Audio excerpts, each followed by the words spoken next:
Before we goes to the actual press conference, মই simple দুই তিনিটা কথা আপোনালোকৰ আগত ক'ব খুজিছোঁ যে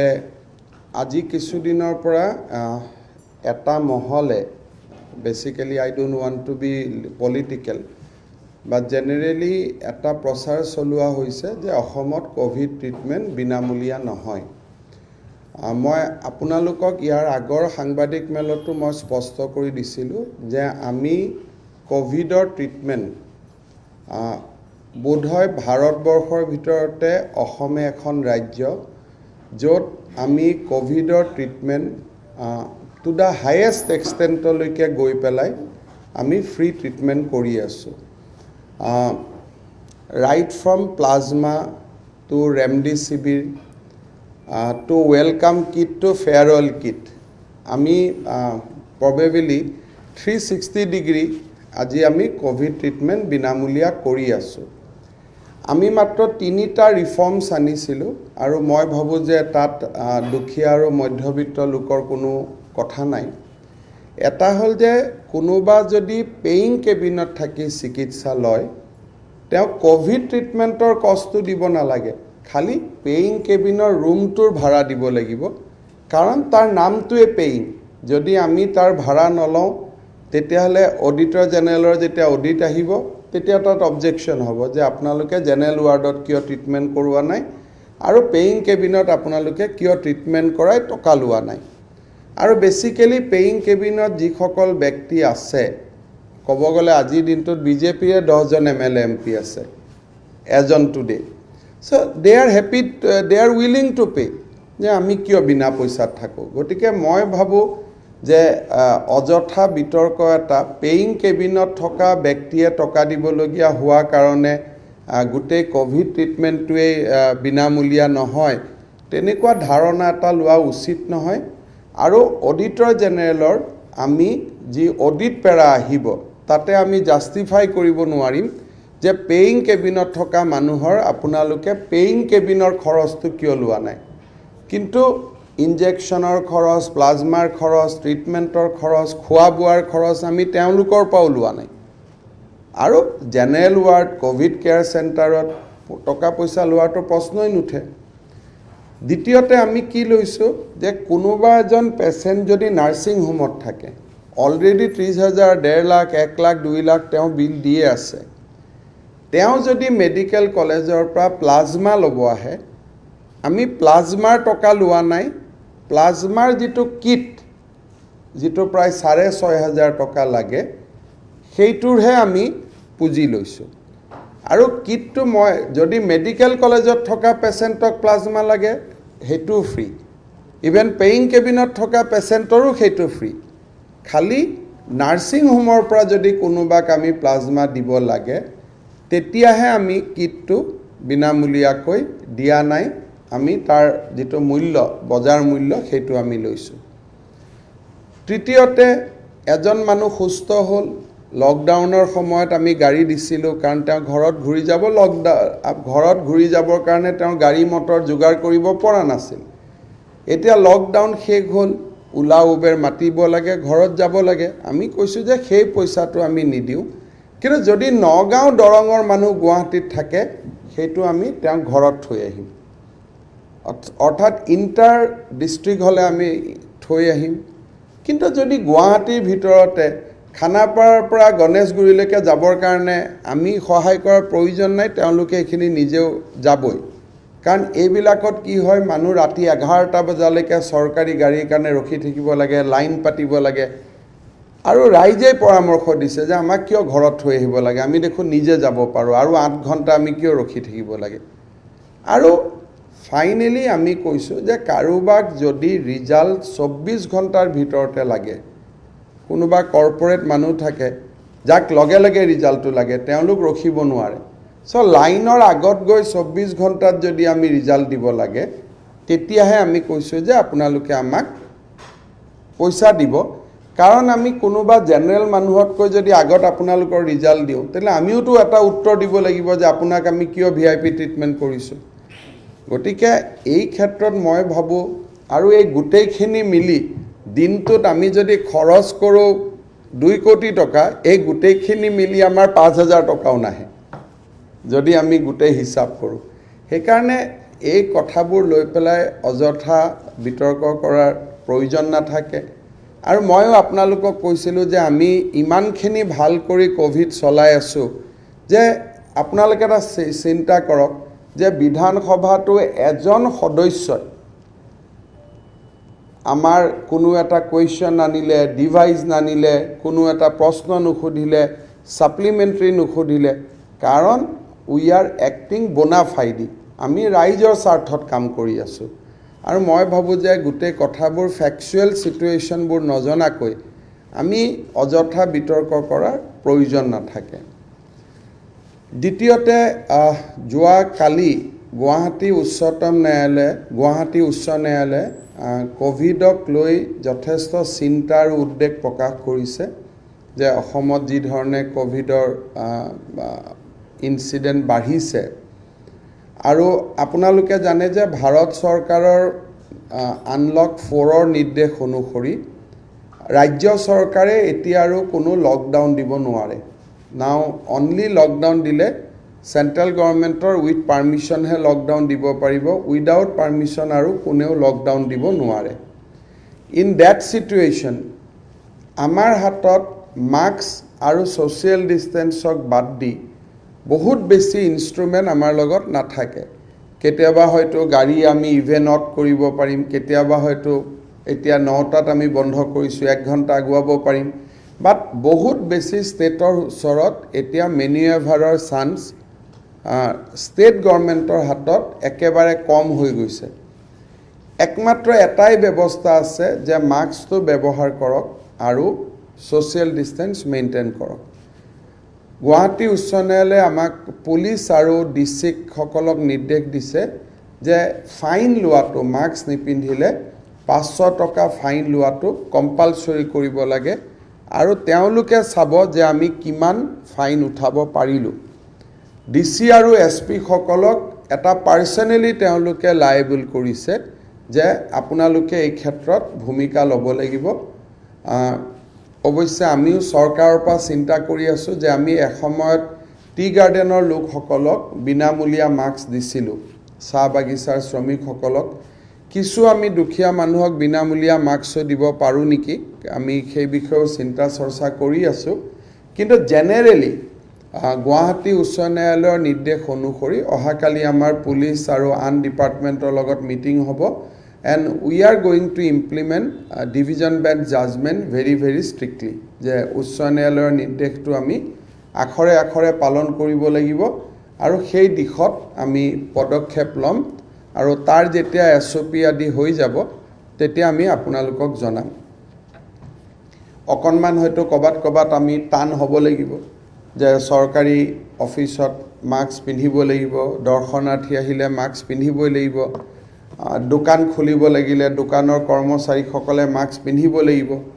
কাৰণ এখন দোকান খুলি যদি মাস্ক নিপিন্ধে আৰু 3বাৰ যদি আমি ফাইন কৰি দিওঁ তেতিয়াতো মাহৰ গোটেই প্ৰফিটখিনিয়ে ফাইনত গুচি যাব।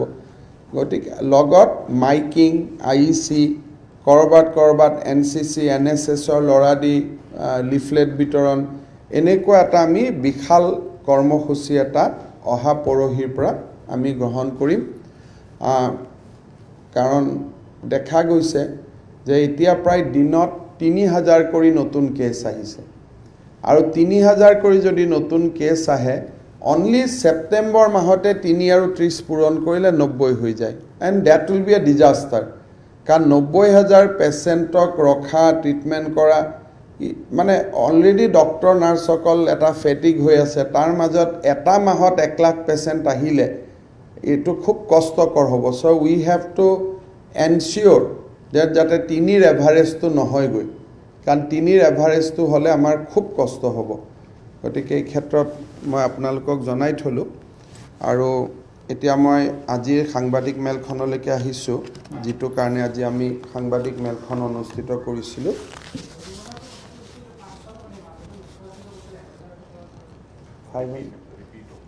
In case of repeat offence 1000, ছাপ'জ আপোনাৰ পৰা মই আজি 500 ল'লোঁ, এইটো কম্পাউণ্ডিং বুলি কয়। যদি 500 ল'লোঁ লৈ ছেকেণ্ড টাইম আকৌ আপুনিয়ে নিপিন্ধিলে তেতিয়া you will be for 1000 rupees এইটোৰ ওপৰত যদি কিবা প্ৰশ্ন আছে আপোনালোকে কৰি লওক যদি কোভিডৰ ওপৰত কিবা সুধিব খোজে গুৱাহাটীত পৰহি দিনাখন 900 কেছ পাইছিলোঁ তাৰ এটা সৰু কাৰণ আছিলে কি শিক্ষকসকলে বহুত টেষ্ট কৰিছিলে একেলগে শিক্ষক প্ৰফেসৰ কলেজ স্কুলৰ কৰ্মচাৰী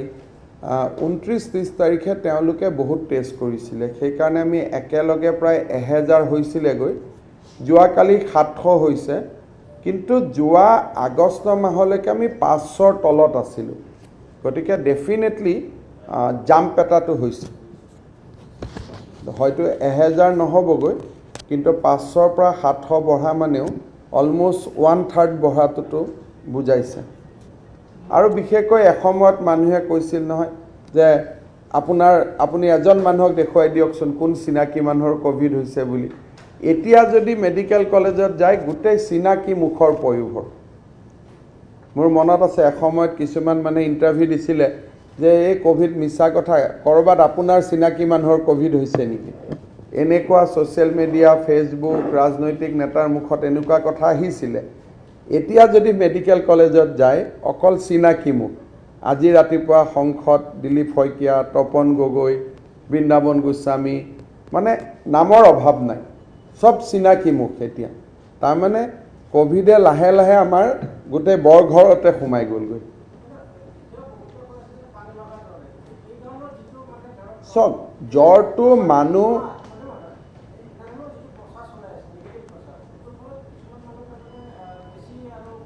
নাই এইটোৱে আমাক খুব অসুবিধা কৰিছে যে কোভিডৰ এতিয়া ডাঙৰ সিম্পটম যেটো হৈছে যে কোভিডৰ পিছত বেছি কমপ্লিকেশন হৈ আছে কোভিডৰ 10 দিনটো ধুনিয়াকৈ পাৰ হৈ গ'ল কিন্তু কোভিডৰ পিছত উশাহ নোপোৱা বেমাৰ হোৱা যোৱাকালি মোৰ সমষ্টিৰ এজন মানুহক মই মেডিকেলত চাব গৈছিলোঁ কোভিডৰ সময়ত যিমান জটিল আছিল এতিয়া কোভিডৰ পিছত বেছি জটিল হৈছে হয়তো এনেকুৱা ব্যক্তিৰ মৃত্যু হলেও কোভিডৰ লিষ্টত যোগ নহব কাৰণ কোভিড নিগেটিভ হোৱাৰ পিছত মৃত্যু হ'ব কিন্তু আৰু ডাঙৰ সংখ্যা এটা হৈ আছে যেটো পোষ্ট কোভিড আমাৰ হস্পিটাল বিলাকত মৃত্যু হৈ আছে সেইকাৰণে মই ভাবো যে এই ধৰণৰ প্ৰচাৰে আমাক বহুত ক্ষতি কৰিছে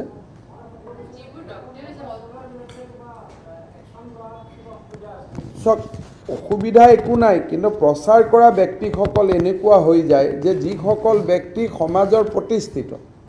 তক যোৱাকালিয়ে মই নাম নকওঁ I don't want to be political এজন বিধায়কে কৈছে এটো জয় বাংলা এতিয়া বিধায়ক গৰাকীৰ ওপৰত কি কৰিব মানে এজন সমাজৰ কোনোবা মানুহে নাজানি কোৱা কথা তাৰ বক্তব্য বেলেগ যেটা প্ৰতিষ্ঠিত ব্যক্তিসকলে কথা কয় তেতিয়া কষ্ট হয় সেইকাৰণে মই ভাবো যে আপোনালোকে অকনমান যেহেতু সকলোৰে ঘৰত এতিয়া এটা পৰিবেশ নিজে আপোনালোকে দেখা আৰম্ভ হৈছে গতিকে অকনমান আপোনালোক আমি সকলোৱে মিলি কাম কৰিলে হয়তো এনেকুৱা প্ৰচাৰ বন্ধ হৈ যাব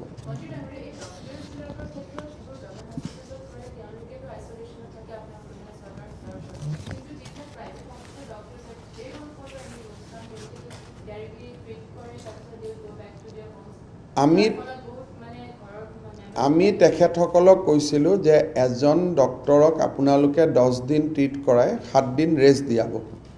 আৰু আমাৰ ষ্টেণ্ডিং ইনষ্ট্ৰাকচনটো নাৰ্ছিং হোম বিলাকলৈকেও আছে কিন্তু আমি 15 দিনৰ মূৰে মূৰে নাৰ্ছিং হোমৰ স্বত্বাধিকাৰীসকলৰ লগত বহো গতিকে এই মিটিংখন আছে মই কথাটো উলিয়াম এবাৰ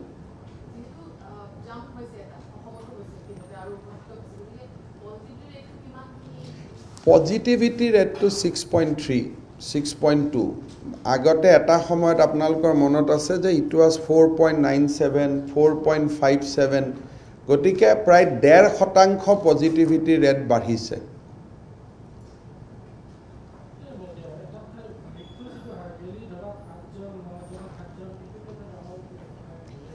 সংখ্যা হিচাপে 300 অতিক্ৰম কৰিছে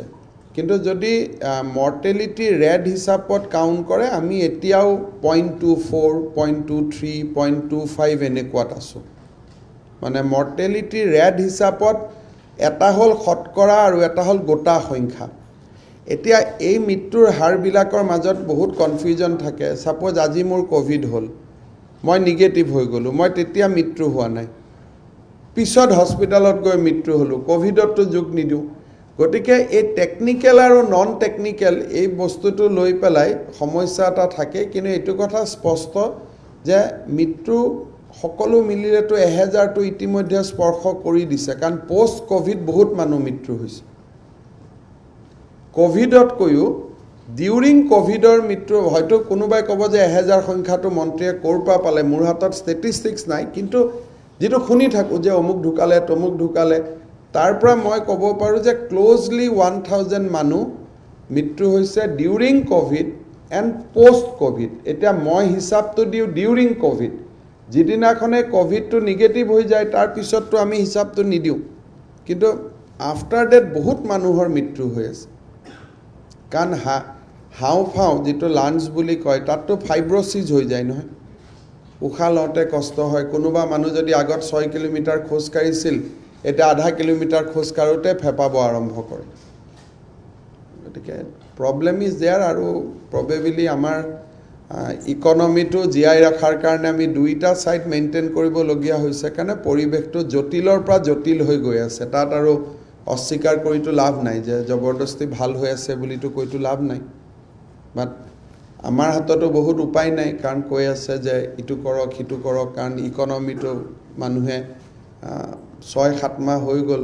আপুনি নোৱাৰা হৈ গৈছে আজি যোৱা মাহত আমাৰ 960 কোটি টকা জিএসটি উঠিব লাগে উই কুড কালেক্ট 590 crores সো আৰু ইমান ডেফিচিটত চলিব নোৱাৰি সামহাও অসমত 2 বছৰ আগৰ পৰা কিছু এডভান্স প্লেনিং কৰা হৈ আছিল বুলি এণ্ড সঁচা কথা ক'ব গ'লে ইলেকশ্যন ইয়াৰ বুলি মই অলপ টকা সেভিংস কৰি আছিলোঁ আগৰ পৰা যে ইলেকশ্যনৰ বছৰটোত কৰিম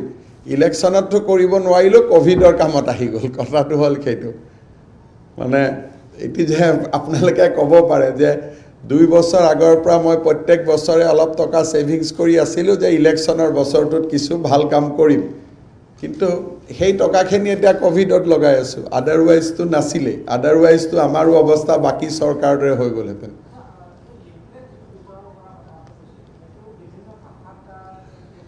বিভিন্ন ভাষাত কৰিম আৰু এনসিসি এনএসএস এই লৰাবিলাকক আমি এতিয়া উলিয়াই পঠাম যাতে তেওঁলোকেও ৰাস্তাত গৈ অলপ বুজালে কাৰণ বিলুৱাটো মানে কি এক জায়গাত কনস্ট্যান্ট ৰাখি বিলাই থাকিব লাগিব ধৰক সেক্ৰেটাৰিয়েটৰ সন্মুখত জুনে আহে এনি টাইম কাগজখন দিব লাগিব মাইকিং হ'ব লাগিব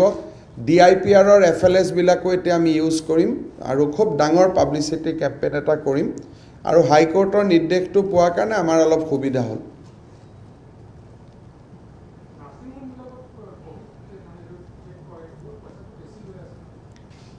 তাৰমানে চক তেওঁলোকে কোভিড ট্ৰিটমেন্ট কৰিব খোজা নাছিলে গুৱাহাটীত তেতিয়া এছাম মানুহ ওলালে যে নহয় আমাক নাৰ্ছিং হোমত যাব দিব লাগে ৰাইজৰ দাবিত নাৰ্ছিং হোম বিলাকে যে খুলিলে গতিকে তেওঁলোকৰ বাৰ্গেনিং পাৱাৰটো বাঢ়ি গ'ল মানে নাৰ্ছিং হোমৰ প্ৰশ্নটো নাছিলে তেওঁলোকে কোভিড ট্ৰিটমেন্টত সোমোৱাই নাছিলে ৰাইজে দাবী কৰিলে যে মেডিকেল কলেজত বেয়া লেট্ৰিন বাথৰুম হাবি যাবি অজস্ৰ কথা ওলালে তেতিয়া চৰকাৰে বাধ্যত পৰি নাৰ্ছিং হোম বিলাক খুলি দিবলগীয়া হ'ল এটা নাৰ্ছিং হোমৰ মালিকে কয় স্যাৰ আপুনি কোৱা কাৰণে খুলিলো নহলে আমাৰটো ইচ্ছাই নাছিলে মানে সমস্যাটো উল্টা কৰি দিলে তো মানে দে আৰ মৰেলি ইন এজ এন এজিফ তেওঁলোকে আমাক সেৱাহে কৰি আছে খুলি পেলাই চৰকাৰক কাৰণ আচলতে প্ৰয়োজন নাছিলে আপোনালোকে যদি চাই জিএমচিত মানুহৰ মৰ্টেলিটি নাই কিন্তু সেই সময়ত যেহেতু বিগিনিং আছিল অলপ ভাবিছিল যে চৰকাৰে জোৰ কৰি ধৰি আনে গতিকে খানাপাৰাত থাকাতকৈ মই নাৰ্ছিং হোমত থাকিম কিন্তু কমপ্লিকেশনটো এতিয়াহে আৰম্ভ হ'ল মইতো আগৰ পৰাই কৈ আছিলোঁ যে দিল্লীৰ পৰা 2 মাহ পিছত অসমত আহিব আপোনালোকে যদি মোৰ প্ৰেছ কনফাৰেন্সৰ প্ৰত্যেকটো কথা মনত পেলাই তেতিয়া হয়তো কোনোবাই কৈ আছে বুলি ক'ব লাগে কিন্তু নাও ইফ ইউ মোৰ পুৰণা প্ৰেছ কনফাৰেন্সবোৰ শুনে মই প্ৰত্যেকটো কথাই সতৰ্ককৰণ কৰি আছিলোঁ এনিৱে মই আমি 3টা আঁচনি আপোনালোকৰ সন্মুখত ৰাখিব খুজিছোঁ 2017-18 চনৰ বাজেটত আমি এখন আঁচনি ঘোষণা কৰিছিলোঁ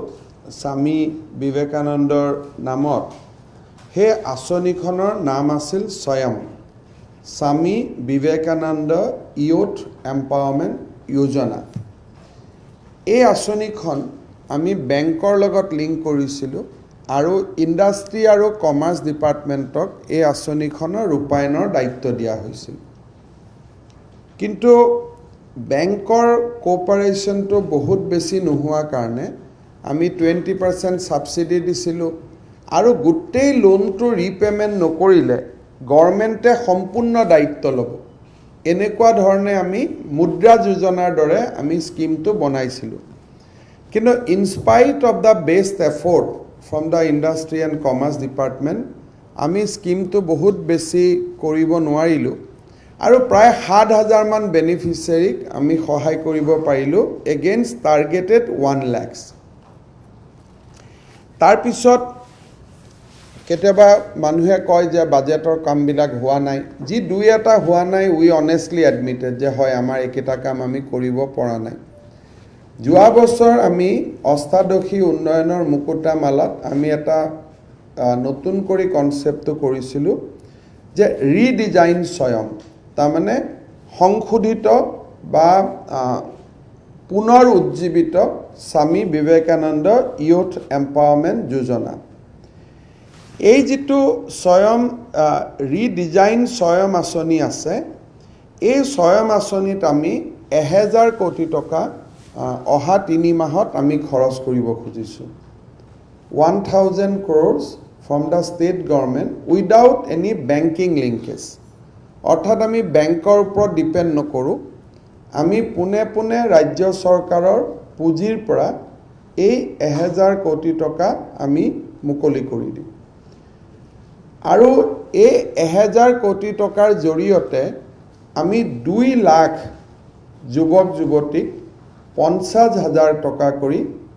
আমি সিড মানি আগবঢ়াম, not loan. This is subsidy seed capital. এইটো তেওঁলোকে চৰকাৰক ঘূৰাই দিব নালাগে। এতিয়া কোন 2 লাখ ব্যক্তিয়ে পাব? সেই 2 লাখ ব্যক্তিয়ে পাব যোনে 1 ছেপ্টেম্বৰ তাৰিখৰ আগতে self help group, joint liability group বা আন ধৰণৰ কালেক্টিভ এফৰ্ট আৰম্ভ কৰিছিলে। So every year এইটো আঁচনি হৈ থাকিব। This is a continuous scheme and always 1st September will be the cut-off. Now যিসকল গ্ৰুপে জইণ্ট লাইবিলিটি গ্ৰুপ হ'ব পাৰে, HSG হ'ব পাৰে, ফাৰ্মাৰ প্ৰডাকশ্যন অৰ্গেনাইজেশ্যন FPO হ'ব পাৰে, ক্লাষ্টাৰ লেভেল স্পেচিয়েল SPV হ'ব পাৰে, ফেডাৰেশ্যন হ'ব পাৰে, যোনে সামূহিকভাৱে নিজক একত্ৰিত কৰিছে তেনেকুৱা গ্ৰুপসমূহে এই আঁচনিৰ সুবিধা ল'ব। যদি 10জনীয়া গ্ৰুপ হয় আমি 5 লাখ দিম, 20জনীয়া গ্ৰুপ হ'লে আমি 10 লাখ দিম আৰু 5জনীয়া গ্ৰুপ হ'লে আমি 2.5 লাখ দিম। তাৰমানে গাই প্ৰতি 50,000। এওঁলোকে ফাইনেন্স ডিপাৰ্টমেণ্টে এটা পৰ্টেল এনাউন্স কৰিব। আগতে এইটো ইণ্ডাষ্ট্ৰিৰ পৰা চাইছিল, এতিয়া বিত্ত বিভাগে প্ৰত্যক্ষভাৱে ইয়াক পৰিচালনা কৰিব with the help of district administration. 16 September তাৰিখে 16 ছেপ্টেম্বৰত আমি এটা পৰ্টেল কৰিম। সেই পৰ্টেলত গ্ৰুপবিলাকে এপ্লিকেশ্যন কৰিব। তাত গ্ৰুপটোৰো বেংক একাউণ্ট নম্বৰ দিব লাগিব আৰু ব্যক্তি গ্ৰুপৰ সদস্যসকলৰো বেংক একাউণ্ট নম্বৰ দিব লাগিব। যেতিয়া বেংক একাউণ্ট নম্বৰ দিব, এপ্লিকেশ্যন দিব, আমি এই এপ্লিকেশ্যন জিলাসমূহলৈকে প্ৰেৰণ কৰিম, ডিষ্ট্ৰিক্ট। এণ্ড ডিষ্ট্ৰিক্টত এটা টিম বনোৱা হৈছে, ডিষ্ট্ৰিক্ট চিলেকশ্যন মেকানিজিম এটা কৰা হৈছে, য'ত কোনো পলিটিচিয়ান তাত মেম্বাৰ নহয়, not even MLA, not even MP, no political people are member there. Bank আছে, NGOs আছে, বেচিকেলি NGO মানে যিবিলাক আমাৰ ইণ্ডিয়ান ইনষ্টিটিউট অফ এণ্টাৰপ্ৰিনিউৰ্ছ, SIRD, এনেকুৱা ধৰণৰ এণ্টাৰপ্ৰিনিউৰ্ছ যিবিলাক সংগঠন আছে তেওঁলোক মেম্বাৰ আছে। আমাৰ যেনেকুৱা rural livelihood mission, skill development mission, lead bank manager, general manager DIC, district agriculture officer, veterinary officer. So ইয়াত কোনো political মানুহ এই district level committee খনত নাই. Finance department portalot এই application বোৰ পোৱাৰ লগে লগে আমি district wise divide কৰিম আৰু আমি জিলালৈকে পঠাই দিম. ডিষ্ট্ৰিক্টে সিলেক্ট কৰিব কৰাৰ পিছত 3 দিনৰ ল'ৰা ছোৱালীখিনিক এটা ট্ৰেইনিং দিয়া হ'ব. 3 দিনৰ ট্ৰেইনিং দিয়াৰ পিছত তেওঁলোকে এটা বিজনেছ প্লেন দাখিল কৰিব. মেবি হৰ্টিকালচাৰ হ'ব পাৰে, মেবি এগ্ৰিকালচাৰ হ'ব পাৰে, ইভেন PWD ঠিকা কৰিম, that can also be a business plan. বোলে ফ্লাড কন্ট্ৰোল ডিপাৰ্টমেণ্টত ঠিকা কৰিম, সেইটো এটা বিজনেছ প্লেন হ'ব পাৰে. We are not for agriculture কৰিব, ইণ্ডাষ্ট্ৰি কৰিব, এনেকুৱা নহয়. এণ্টাৰপ্ৰেনিয়ৰশ্বিপ, যে আমি 10জন ল'ৰাই লগ লাগি আমি DRDAত কাম কৰিম. এতিয়াতো দুখীয়া ল'ৰাই কাম কৰিব নোৱাৰে চিট কেপিটেল নোহোৱাৰ কাৰণে. So' this 5 lakhs will be there seed capital. আমি একাউণ্টটো গ্ৰুপত নিদিওঁ, আমি টকাটো ইণ্ডিভিজুৱেল বেংক একাউণ্টত দিম. কিন্তু প্ৰথম 30,000 টকা পাব, টকাটো পায়ে তেওঁলোকে গ্ৰুপত দি দিব লাগিব, নহ'লে প্ৰেচিডেণ্ট ছেক্ৰেটাৰীয়ে গ্ৰুপটো পৰিচালনা কৰে. এতিয়া যেতিয়া মোৰ বেংক একাউণ্টৰ পৰা চেকখন গ্ৰুপত যাব, তেতিয়া মোৰ এটা ষ্টেক হোল্ডিং থাকিব. মোক এক্সপেল কৰিব নোৱাৰে, মোক বহিষ্কাৰ কৰিব নোৱাৰে গ্ৰুপটোত, কাৰণ চেকখনটো মইহে দিছোঁ. কিন্তু মই যদি চেকখন নিদিওঁ, পিছৰ 20,000টো মই নাপাম. চ' মই 30,000 টকাটো মোৰ একাউণ্টৰ পৰা মোৰলৈকে চৰকাৰে দিব, মই গ্ৰুপটোত দিম. বহুতে প্ৰশ্ন কৰে গ্ৰুপত ডাইৰেক্ট কিয় নিদিয়ে? গ্ৰুপত দিলে আকৌ বাকীবিলাকক মেম্বাৰক এক্সপেল কৰি দিয়ে কিছুমান গ্ৰুপে. সেইকাৰণে মোৰ পৰা যেতিয়া চেকখন পাব, মোকতো এক্সপেল কৰিব নোৱাৰে. গতিকে it is both individual as well as collective. কিন্তু কিবা কাৰণত যদি মই 30,000 টকাটোলৈ গ্ৰুপটোত নিদিওঁ, নেক্সট 20,000টো মই নাপাম. এওঁলোকৰ এটা সুবিধা হ'ব কি, এই গ্ৰুপবিলাকক গাঁৱে গাঁৱে PWD, ফ্লাড কণ্ট্ৰোল, সব ডিপাৰ্টমেণ্টৰ আমি ফ্ৰী কণ্ট্ৰেক্টিং লাইচেঞ্চ দি দিম. যিসকল গ্ৰুপে ক'ব মই PWDত কাম কৰিম, আমি তেওঁলোকক ফ্ৰী ৰেজিষ্ট্ৰেশ্যন দিম. ফ্লাড কণ্ট্ৰোলত কাম কৰিম, ফ্ৰী ৰেজিষ্ট্ৰেশ্যন দিম. কিবা আমি ফিচাৰী বনাম, ফিচাৰীয়ে নিজৰ আন স্কিমৰ লগতো এওঁলোকক জড়িত কৰি ল'ব. এগ্ৰিকালচাৰত কাম কৰিম, এগ্ৰিকালচাৰে ডিপাৰ্টমেণ্টৰ আন স্কিমৰ লগত যোগ কৰি ল'ব. বোলে গেলামাল দোকান দিম, আমি মুদ্ৰাৰ লগত আৰু ফাৰ্ডাৰ লিংকেজ কৰাৰ চেষ্টা কৰিম, যাতে this is just a seed capital, এইটো লোন নহয়, তেওঁলোকৰ ইয়াত কোনো বেংকৰ দায়বদ্ধতা নাপায়. এই চিট কেপিটেলটো ইউজ কৰি 5 লাখ টকা বেংকত 25% দিলে তেওঁলোকে হয়তো 25 লাখ টকা লোন পাব পাৰে, যদি কোনোবা তেনেকুৱা ভাল এণ্টাৰপ্ৰেনিয়ৰ্ছ তাৰ মাজৰ পৰা আহে. 2 লাখ ল'ৰা ছোৱালী উপকৃত হ'ব, 1,000 কোটি টকা. আৰু ভগৱানে যদি সুবিধা দিয়ে, তেতিয়াহ'লে অসম চৰকাৰে প্ৰতি বছৰে এই স্কিমটো ৰূপায়ণ কৰি যাব, এভৰি ইয়েৰ. চ' 2 লাখ, 2.5 লাখ, হয়তো যেনেকৈ আমি অৰুণোদয়ত কৈছোঁ যে আজি পাৰ সমষ্টি 15,000 বেনিফিচিয়াৰী, কিন্তু অনাগত দিনত ই বাঢ়িব পাৰে, বাঢ়িব. গতিকে আজি আমি 2 লাখ লৈ 1,000 কোটি টকা দি আৰম্ভ কৰিছোঁ, সেইটো অহা বছৰ হয়তো 4 লাখো হ'ব পাৰে. This is the biggest self employment programme launch by any government in the independence Assam. নিজৰ টকা দি ইমান ডাঙৰ সেল্ফ এমপ্লয়মেণ্ট ইনিচিয়েটিভ আজিলৈকে কোনো চৰকাৰে হাতত লোৱা নাই. This is the biggest initiative, and this 1,000 crore will come from our own revenue. ইয়াত কোনো বেক ফাণ্ডিং নাই, ইয়াত কোনো বেংকিং লিংকেজ নাই, বাট আমি বেংকৰ লগত কাম কৰি আছোঁ যে দিছ 5 lakhs আমি চিট কেপিটেল হিচাপে দিলোঁ. Now you give 75% loan, so that ultimately it becomes 25 lakhs at some point of time. Of course, banking norms পূৰা কৰিব লাগিব. So 20,000 গ্ৰুপে এই পইচা পাব, যদি 10জনকৈ ধৰোঁ, 20,000 গ্ৰুপৰ যদি 5,000কো আমি বেংকিং লিংকেজ কৰি দিব পাৰোঁ, lot of money will come. চ' এই যিটো ৰিডিজাইন স্বয়ং স্বামী বিবেকানন্দ ইয়থ এম্পাৱাৰমেণ্ট যোজনা এইটো আমি আজি লঞ্চ কৰিছোঁ 40 বছৰ বয়সলৈকে আঁচনিটো পাব আৰু এই আঁচনিটো পাবৰ কাৰণে every member has to pass matriculation মেট্ৰিকৰ তলৰ হ'লে এজ ধৰিব পৰা নাযায় আৰু বেংকে হয়তো ফাৰ্ডাৰ লিংকেজ দিয়াত অসুবিধা পাব সেইকাৰণে এইটো আমি হাই স্কুল লিভিং চাৰ্টিফিকেট এইটো আমি লিংক আপ কৰিছোঁ আৰু ইয়াত আমি 40 ইয়াৰ্ছলৈকে এজ ৰাখিছোঁ যুৱক হওক যুৱতী হওক আপ টু 40 ইয়াৰ্ছ আৰু এক্সিষ্টিং এছেট যিহে পাব we don't want to create a flood gate now তেতিয়া আমি চিলেক্টে কৰিব নোৱাৰিম যিবিলাকে এতিয়া খুলিব তেওঁলোকে অহা বছৰ পাব কাৰণ দিছ উইল বি কণ্টিনিউৱাছ স্কিম গতিকে 1 ছেপ্টেম্বৰলৈকে যাৰ বেংক একাউণ্ট খোলা হ'ল যোন এছেট যি আছে কাম কৰি আছে it will be only available for them this is for scheme for existing SHG kali khuni pela hawat banai lolo they will not get it bahut manu thake je aji scheme khunilo rati banalu so they will not get it might be aji jodi banai oha bochor teoluke ek bochor nijor eta activity korar pisot kaam hobo so as a PW minister at some point of time third level কন্ট্ৰেক্টৰৰ যিমান কাম আছে আমি এই group বিলাককে দিবৰ কাৰণে আমি কৈ দিম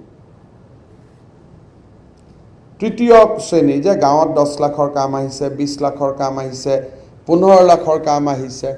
will work continuously with this people so that আমি এটা গাঁৱৰ পৰ্যায়ত গৈ এজন দুজন মানুহে গোটেই গভৰ্ণমেণ্টখনক মনোপলাইজ কৰাৰ পৰিৱৰ্তে at least below 50 lakhs or sub kam jate ami ei group bilakok di dibo paru we have to trust amar lora solik ami বিশ্বাস কৰিব লাগিব আমি ট্ৰাষ্ট কৰিব লাগিব আৰু এই ধৰণে আমি আগুৱাই যাব খুজিছো অসমবাসী ৰাইজৰ মই আশীৰ্বাদ বিচাৰিছো যে অৰুণোদয় জেনেকে biggest social and women empowerment scheme আমি লঞ্চ কৰিছো আজি গোটেই গাঁৱে ভূঞেটো সিলেকশন হৈ আছে This is one of the biggest self-employment scheme. আৰু প্ৰত্যেকটো টকা ৰাজ্য চৰকাৰৰ পুঁজিৰ পৰা খৰচ কৰা হ'ব। এণ্ড আমি তেনেকৈ ছেভিংছ কৰি ৰাখিছিলোঁ লাষ্ট 2 বছৰত। চ' কৰোনাৰ মাজতো এই টকাখিনি আমাৰ থাকিব and we are going to do দিছ। আপোনালোকে জানে যে যোৱা বছৰ আমি এখন এটা স্কিম আৰম্ভ কৰিছিলোঁ। I am coming to the second scheme. হেতু হল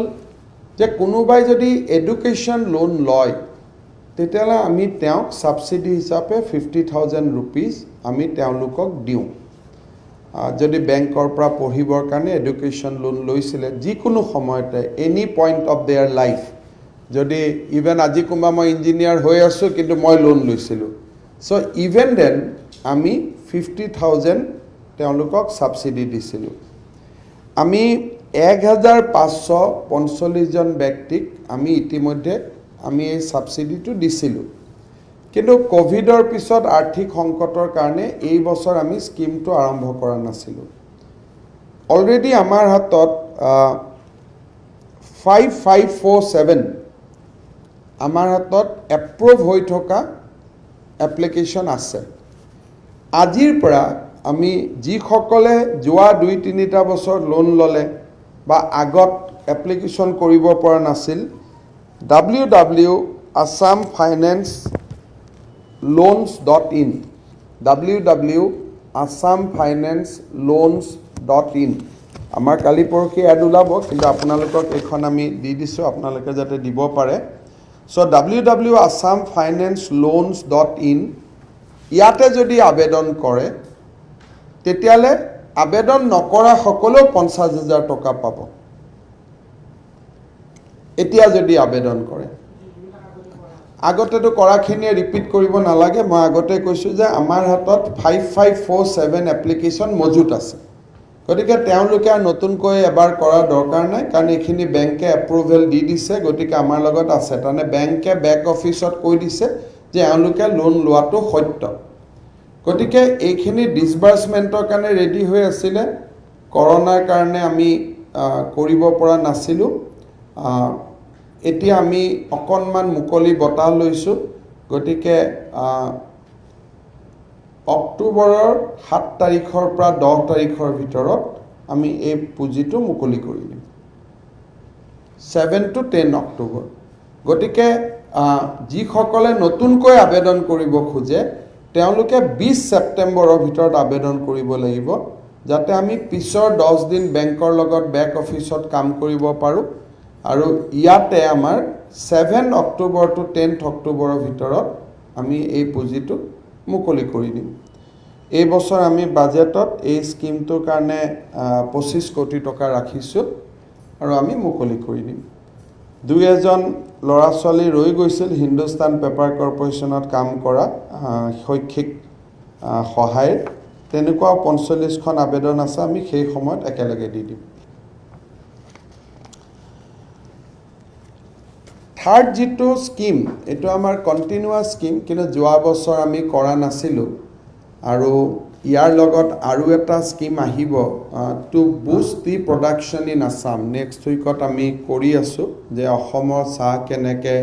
ৰপ্তানি হ'ব পাৰে কেনেকে ওয়াৰ্ল্ড মাৰ্কেট আমি ল'ব পাৰো so some more schemes we are going to announce next week but আজিৰ স্কিম তো চাহ বাগিচাৰ শ্ৰমিক সকলৰ কাৰণে আপোনালোকে জানে যে অহা 2 অক্টোবৰত আমি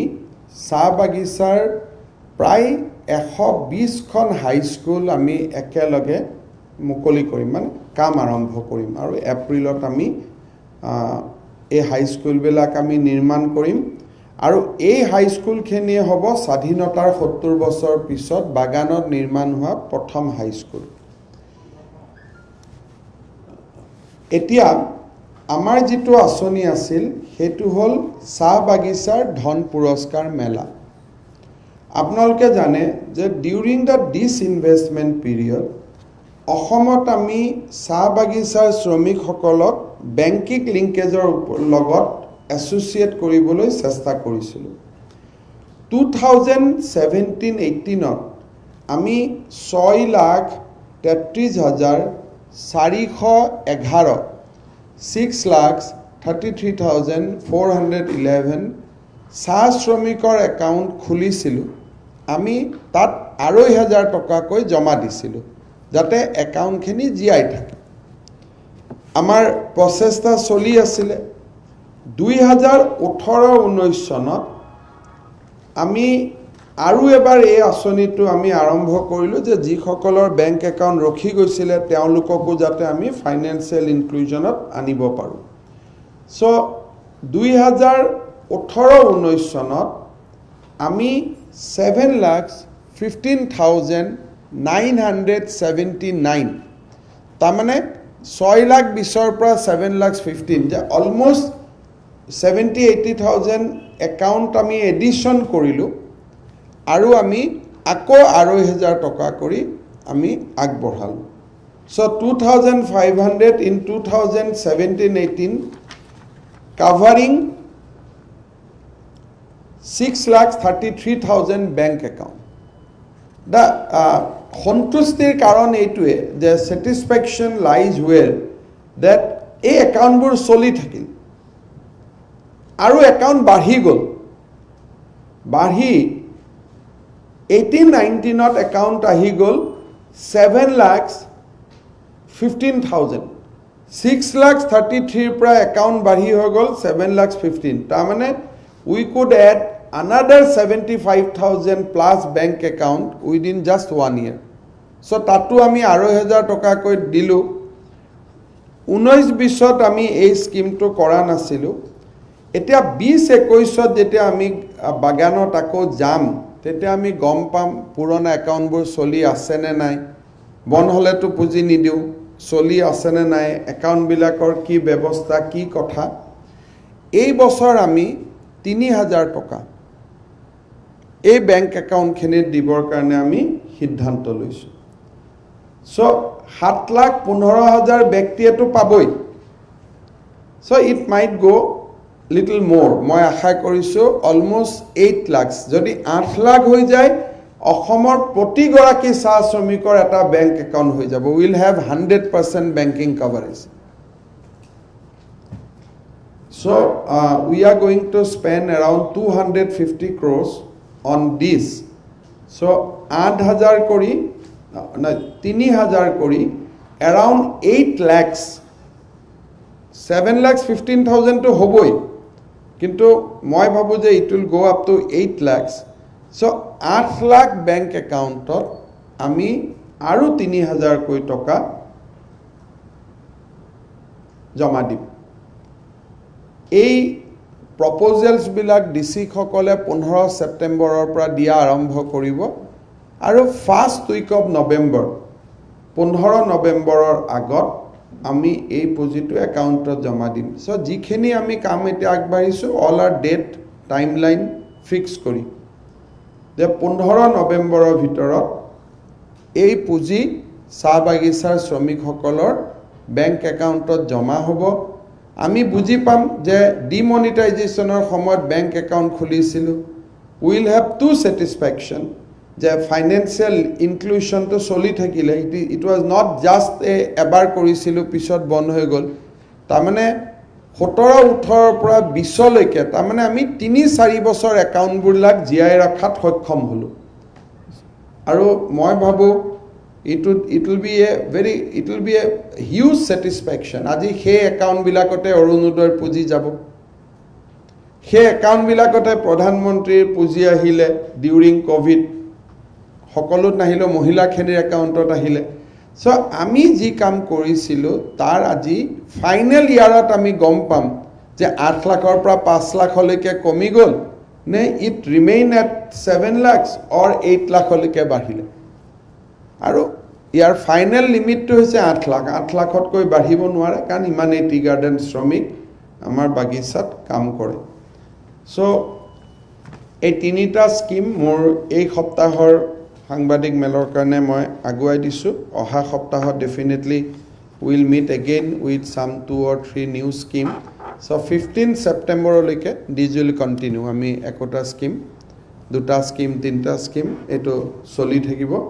আপোনালোকৰ যদি কিবা কোৱেশ্চন আছে আপোনালোকে সুধিব পাৰে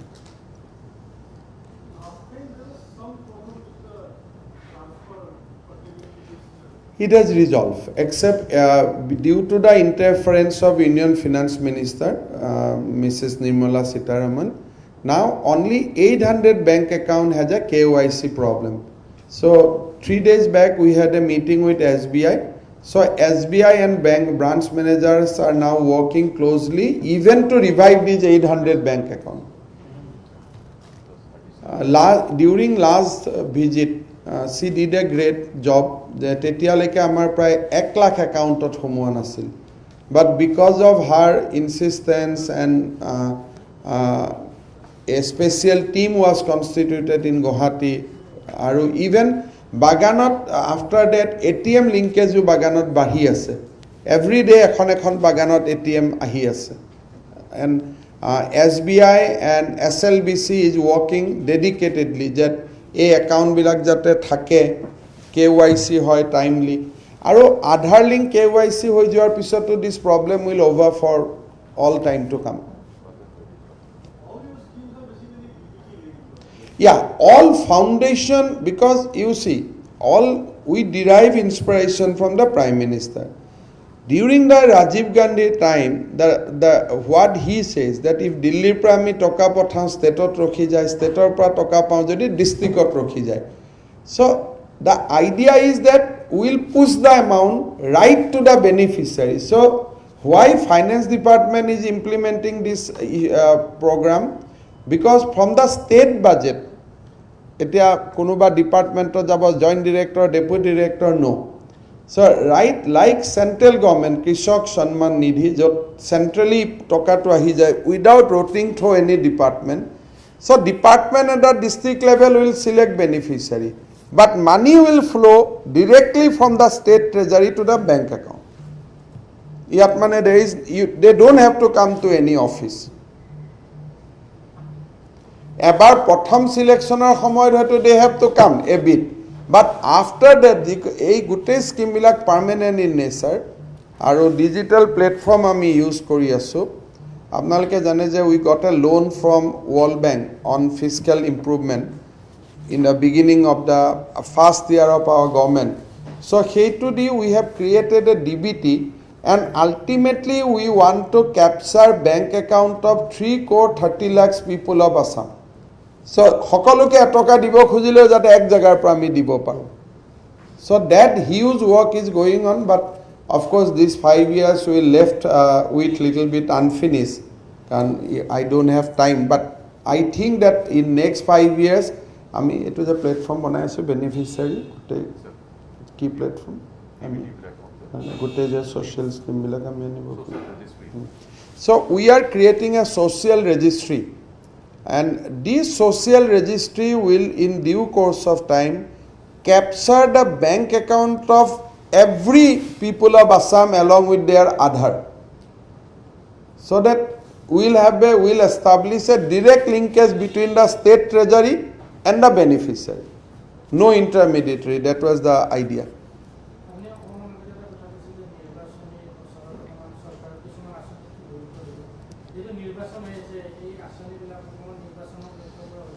So basically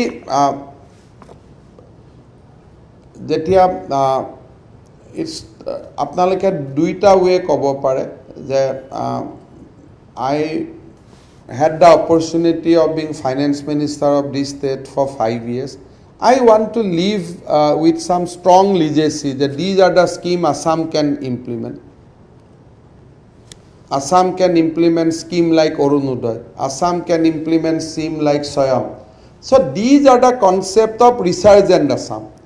So political people will link it up with election. কিন্তু মই ভাবো যে মোৰ দৃষ্টিত এটা আপোনালোকে অৰুন্ধুতিৰ কথাও কৈ আছিল, you will get good news in a months time. So' গোটেই আইডিয়াটো হ'ল যে আত্মবিশ্বাসী অসম, যে প্ৰথম বছৰতো মই একো কৰিব নোৱাৰোঁ, বাই the 5 years you left a legacy after 5 years only. না মানুহেতো ফাৰ্ষ্ট ইয়াৰত legacy নেৰে. So Orunodoy is a scheme not for election, it will for all the time to come. Swayam is for all the time to come. Abhinandan is for all the time to come. Aji jetia moi bank account bilak ami khuluaisilu, aji those become asset na. Gotike politician e bhal kam korile manuhe vote die, election logot link kore. But election চিন্তা কৰি আমি কামবোৰ কৰি নাথাকো, আমি ভাবো যে আমাৰ দিনত আমি ৰাইজৰ কাৰণে কি এৰি থৈ যাব পাৰিলো বা কি কৰিলো. These people should say that this is a legacy we want to left, that অসমৰ দৰে সৰু ৰাজ্যও ইমান ডাঙৰ ডাঙৰ স্কিম ইমপ্লিমেণ্ট কৰিব পাৰে. তাক যদি মানুহে ভাল পায় ভোট দিয়ে ভাল কথা, ভোট নিদিলেও ভাল কথা. সো হেতুটো so it is we want to leave that resurgent Assamor jitu ami concept anisilu, we want to do that.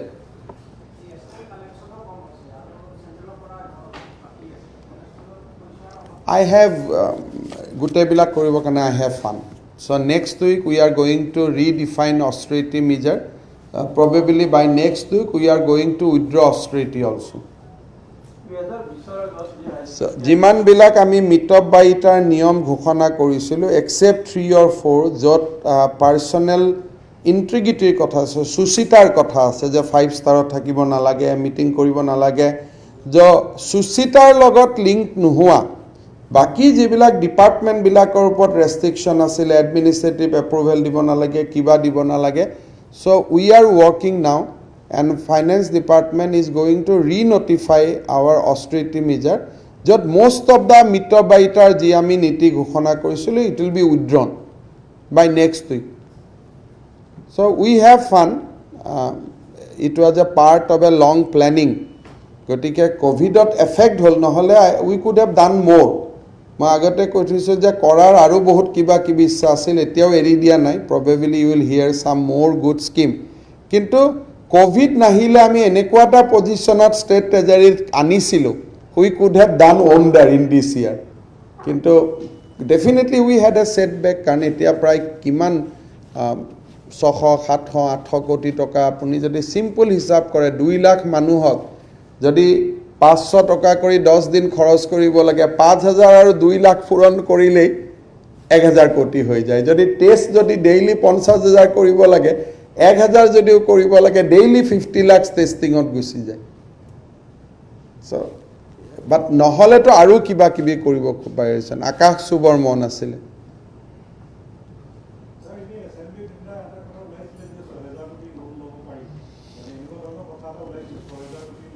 আমি যিসকলে নাজানে তেওঁলোকে কয় বছৰত we are entitle for 3% of total আমাৰ GDP 3% আমি লোন ল'ব পাৰোঁ ভাৰতবৰ্ষৰ চব চৰকাৰে লয় 3% অফ দ্য GDP চ' আমি 6,000 কোটি টকা নলওঁ আমি 12,000 কোটি টকা লোন লওঁ প্ৰত্যেক বছৰে বিকজ আমাৰ GDP-য়ে 3,47,000 যদি অহা বছৰ GDP কন্ট্ৰেক্ট হৈ যায় 2 লাখলৈকে 2 লাখৰ 3% গতিকে এইটো ভাৰত চৰকাৰৰ নিয়ম যে 3% অফ দ্য GDP আপোনালোকে লোন ল'ব পাৰে ষ্টেটে it is a constitutional scheme গতিকে ইয়াতে 6,000 কম কৈছে আমি 12,000 কোটি যোৱাবাৰ 11,500 কোটি টকা লৈছোঁ এইবাৰো সেইটো ল'ব লাগিব because that is a financial scheme আৰু এইটো মহাৰাষ্ট্ৰই লয় গুজৰাটেও লয় বা 3% যদি আমাৰ ইনকাম কমে 3 টো কমি যাব আৰু যদি ইনকাম বাঢ়ে 3 টো বাঢ়ি যাব হা এইটো SDL বুলি কয় ষ্টেট ডেভেলপমেণ্ট লোন ৰিজাৰ্ভ বেংকে এইটো অৰ্গেনাইজ কৰে এইটো কোনো ব্যক্তিৰ পৰা নাহে এটা আপুনি অলপ চাই ল'ব এইটো this is a part of financing এইটো তৰুণ গগৈ দিনতো লৈছে হিতেশ্বৰ শইকীয়াৰ দিনতো লৈছে এইটো ষ্টেট বাজেটৰ এটা পাৰ্ট হয় প্ৰফুল্ল মহন্তৰ দিনতো লৈছে সবেই 3% অফ দ্য GDP লয় কিন্তু এইটো আণ্ডাৰ কনষ্টিটিউশ্যন আৰ্টিকল 293(3) এইটো মানে সংবিধান প্ৰদত্ত এটা ৰাজ্যৰ অধিকাৰ যে 3% অফ দ্য GDP আপুনি লোন ল'ব পাৰে খালি এবাৰ হয়তো আমি GSTৰ কাৰণে অলপ লোন ল'ম কিন্তু সেই লোনটো ভাৰত চৰকাৰে লিখি দিছে যে আমিয়ে খুদ সহকাৰে আমি উভতাই দিম সেইটোৰ পৰা আমাৰ কোনো নিজৰ ক্ষতি নহয় around 714 crores একোটো প্ৰশ্ন নাই আৰু এইখিনিৰ ওপৰত মিডিয়া আজি এটা নিউজ ওলাইছে যে 2020 আগত ইতিহাস হৈছিল হাইস্কুলতে মাক এই শিক্ষা চক মানে আমাৰ অসমীয়া ল'ৰাবিলাকৰ এটা ডাঙৰ সমস্যা হৈছে যে মই চাকৰিটো পাব লাগে তাৰ কাৰণে কাক মাৰো কাক ধৰো এটা এনেকৈ ওলাই গ'ল এতিয়া নতুন এটা যে হাইস্কুলৰ টেট পাছ কৰিলোঁ তাৰ মাজতো দুখন সমাজ ওলাই গ'ল যে গ্ৰেছ পোৱা আৰু গ্ৰেছ নোপোৱা এতিয়া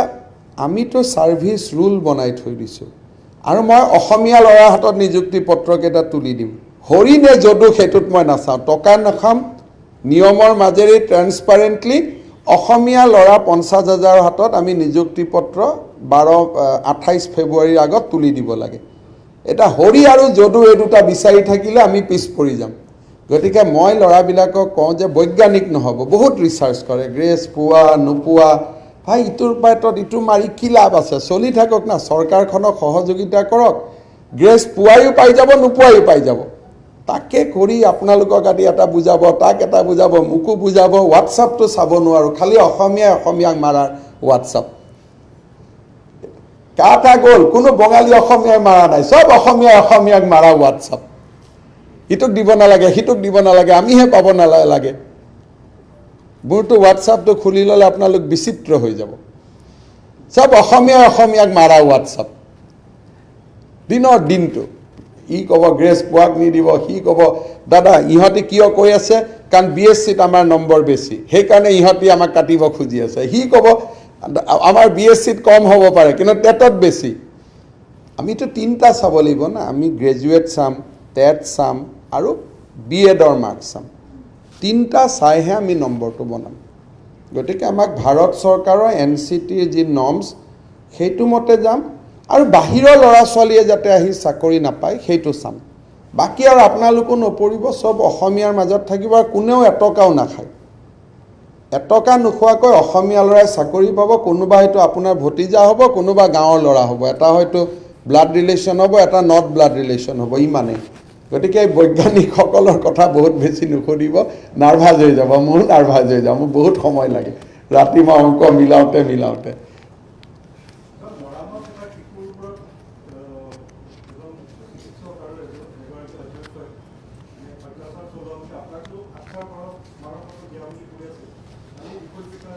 মই চাই দিম দিয়ক মই ৰেডি হৈ অহা নাই কিবা এটা ভুল কথা ক'ব খোজা নাই ধন্যবাদ বহুত